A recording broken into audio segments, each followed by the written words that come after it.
être célibataire, c'est une option. C'est de se fixer certains principes. Être objectif aussi.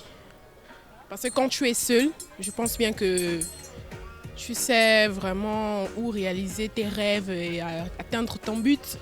Le célibat n'est pas forcément quelque chose de mauvais parce que j'arrive à tenir le coup et me concentrer sur mes objectifs en fait. J'encourage aussi des célibataires qui sont comme moi de d'abord se concentrer sur des objectifs, mais à la suite aussi essayer de chercher à trouver une personne en fait. Le célibat, ce n'est pas un état immuable. Donc ça peut être un état d'esprit. À un moment donné, la personne peut dire, bon, je ne me marie pas. Et puis il peut arriver un jour où le cœur va battre pour une personne de sexe opposé et puis décider de se marier.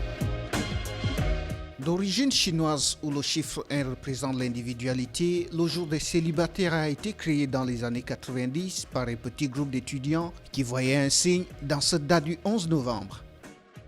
À côté de l'approche purement définitionnelle qui présente le célibat comme l'état matrimonial d'une personne en âge de se marier mais qui ne l'est pas, sa perception peut diverger selon les individus, les groupes ou les milieux sociologiques.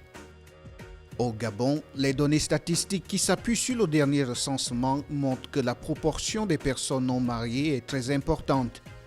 Ces données présentent également la disparité entre les genres ainsi que l'évolution de la courbe avec l'âge selon le sexe.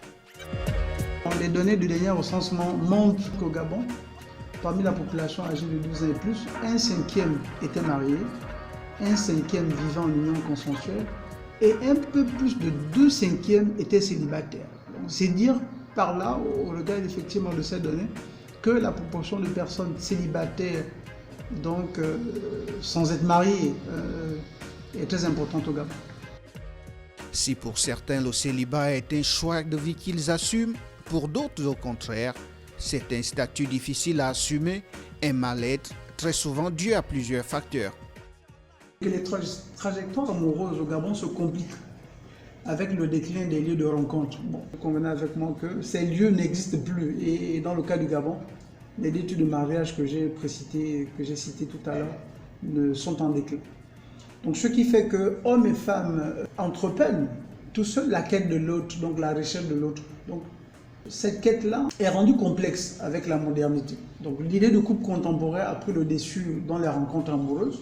Hommes et femmes deviennent plus exigeants et les arrangements de la vie à deux deviennent plus complexes face aux défis sociétaux. Célibataire épanoui ou célibataire malheureux, le 11 novembre vous est dédié. S'y plaire ou pas du tout, cette journée internationale exprime une dualité entre ceux qui veulent vivre seuls à côté de ceux qui nourrissent le rêve d'une famille composée d'un père, d'une mère ou d'un enfant. Dieu, créateur de l'homme à son image selon sa ressemblance, est également célébré tant dans son unicité que sa trinité.